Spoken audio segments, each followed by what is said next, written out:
Halo guys, langsung aja kali ini kita akan review Redmi 9, sang suksesor dari Redmi 8 yang dirilis di tahun lalu. HP ini mendapatkan peningkatan yang signifikan dari versi sebelumnya. Seperti yang kalian tahu, Redmi 8 memiliki spesifikasi yang agak tanggung, seperti layar yang masih sebatas HD dan prosesor entry level dari Qualcomm yang diragukan umurnya. Berbeda dengan Redmi 9 yang baru dirilis kemarin, HP ini sudah punya layar Full HD dan prosesor yang terbilang kencang. Jadi, apakah HP entry level dari Redmi ini layak kalian beli? Let's find out. Walaupun dijual dengan harga murah, menurut saya desainnya udah cakep dan gak murahan. Bagian depan sudah terproteksi Corning Gorilla Glass 3 dan bagian belakang menggunakan material plastik. Material plastik di backdoor memiliki tekstur nggak rata yang berfungsi untuk mengurangi bekas fingerprint. Motifnya sendiri saya suka, nggak seperti yang kita lihat di HP entry level lainnya yang motifnya kelihatan agak murahan. Rasanya pegang HP ini juga nyaman banget, karena lengkungan pada bodi belakang yang membuat HP ini jadi terasa tipis, walaupun bobotnya sendiri hampir 200 gram. Pokoknya dari segi desain saya puas banget dengan HP ini. Dari awal unboxing saya langsung suka sama desain backdoornya yang terlihat premium. Walaupun mengingat harganya yang di bawah 2 jutaan. Fingerprintnya berada di bawah modul kamera belakang dan berfungsi dengan baik. Untuk layarnya sudah beresolusi Full HD dan ini merupakan seri Redmi pertama dengan layar Full HD. Ukurannya 6,53 inch IPS LCD dan memiliki kerapatan 395 pixel per inch dibanding seri sebelumnya yang hanya 270 pixel per inch.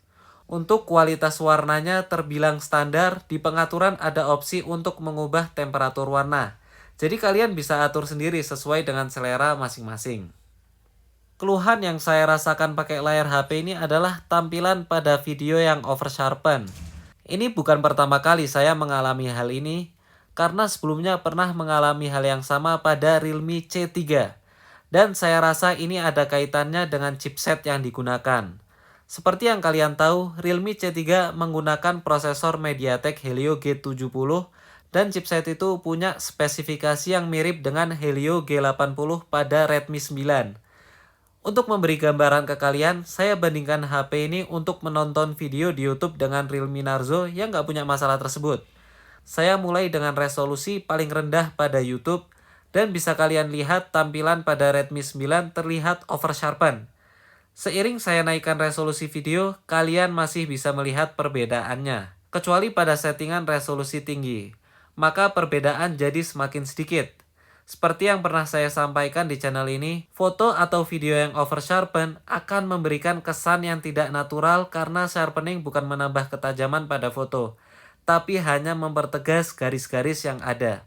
Dan proses sharpening yang berlebihan akan membuat foto atau video yang tidak enak dilihat. Sekarang kita beralih ke performa. Dengan prosesor MediaTek Helio G80, maka Redmi 9 punya performa yang terbilang baik. Pada AnTuTu benchmark, HP ini mendapatkan skor 200.000 lebih, yang mana ini tinggi banget buat HP yang dijual dengan harga di bawah 2 jutaan. Saya ulang-ulang tes ini sebanyak 4 kali dan hasilnya masih stabil, tanpa ada penurunan performa.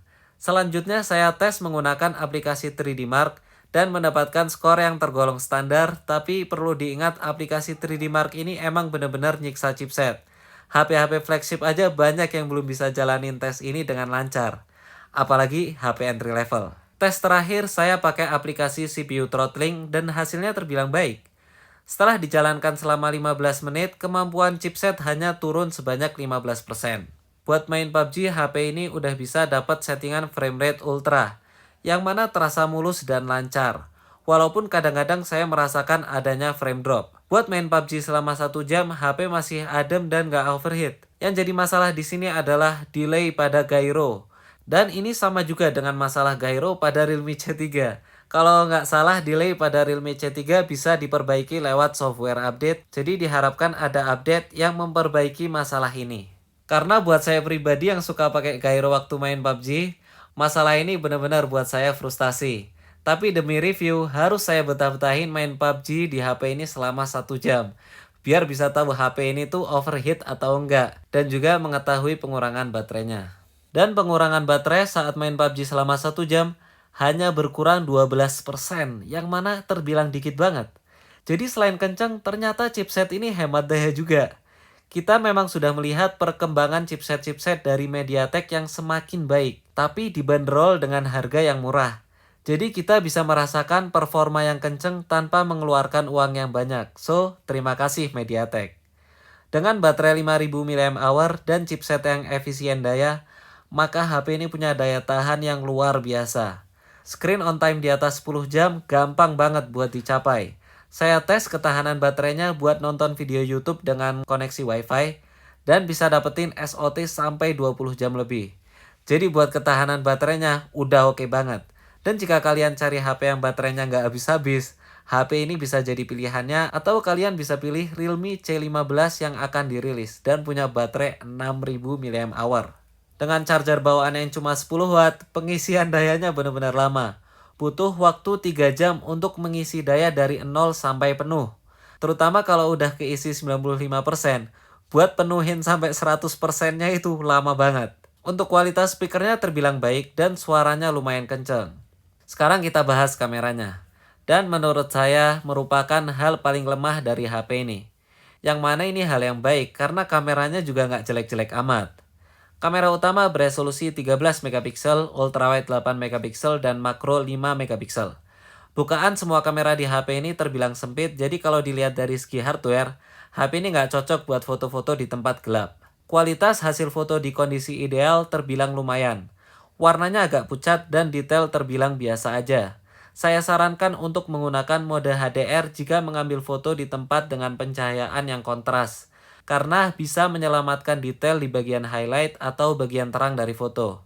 Mengaktifkan HDR juga membuat shadow atau bagian gelap dari foto jadi lebih terang. Ini juga berlaku untuk kamera ultrawide dan kamera depan, karena kita bisa lihat peningkatan dynamic range yang lumayan signifikan. Tapi di samping manfaat yang didapat dari mode HDR, mode ini juga punya kelemahan yaitu mengurangi detail pada foto. Seperti pada sampel ini yang diambil dari kamera utama, bisa kita lihat hasil foto dengan HDR nonaktif memiliki detail yang sedikit lebih baik. Begitu juga dengan kamera ultrawide yang mana detail terlihat lebih baik pada mode HDR nonaktif. Pada kondisi medium low light, HP ini masih bertahan cukup baik, detail dan warna masih terbilang lumayan baik. Tapi kalau kita gunakan saat extreme low light, baru kita lihat efek dari bukaan sempit pada kameranya. Nah, biasanya kita lihat, kalau kamera ultrawide di HP lain itu paling nggak cocok dipakai foto di tempat yang benar-benar gelap. Beda dengan kamera utama yang hasilnya jauh lebih baik. Tapi di HP ini, hukum itu nggak berlaku sama sekali. Karena hasil dari kamera utama dan ultrawide sama-sama gelap banget. Sayangnya lagi nggak ada mode malam di HP ini. Tapi jangan sedih dulu karena sudah ada mode Pro yang bisa mengambil foto dengan long shutter speed. Anda bisa mengambil foto dengan shutter speed hingga 30 detik pada semua kamera di HP ini. Kamera utama, ultrawide, begitu juga dengan kamera makro. Untuk kamera makro hasilnya terbilang baik karena udah beresolusi 5 megapiksel. Nggak seperti kamera makro di HP lain yang cuma sebatas 2 megapiksel. Padahal harganya lebih mahal dari HP ini. Nilai positif lain saya temukan pada kamera ultrawide karena bisa mengatasi distorsi dengan sangat baik. Seperti contoh sampel ini yang mana saya ambil foto dengan jarak yang lumayan dekat. Tapi bisa kita lihat nggak ada distorsi yang dihasilkan kamera ultrawide ini. Walaupun detail di bagian pinggir foto emang agak hilang karena ada proses pengurangan distorsi. Untuk perekaman videonya detailnya kurang baik dan nggak punya stabilizer. Biar lebih jelas, silahkan kalian lihat sampel berikut. Ini adalah sampel perekaman videonya dari kamera utama, hanya mentok di Full HD 30 fps. Walaupun begitu, HP ini juga nggak memiliki IIS atau stabilizer. Jadi hasil video akan getar kalau kita sambil jalan.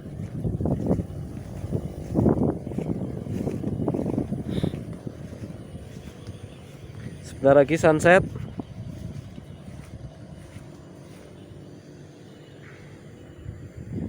Oke, kita coba kamera ultrawide-nya. Ya, sekarang saya udah menggunakan kamera ultrawide. Sama seperti kamera utama, hanya mentok di Full HD 30 fps. Dan sama-sama nggak punya IIS atau stabilizer. Bisa kita lihat juga hasil videonya getar.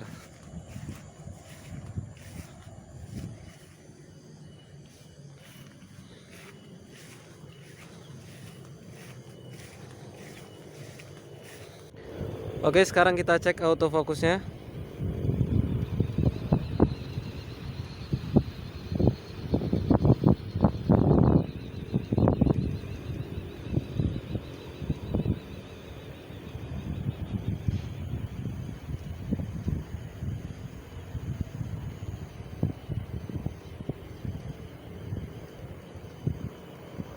Jadi begitulah review Redmi 9 dari kami.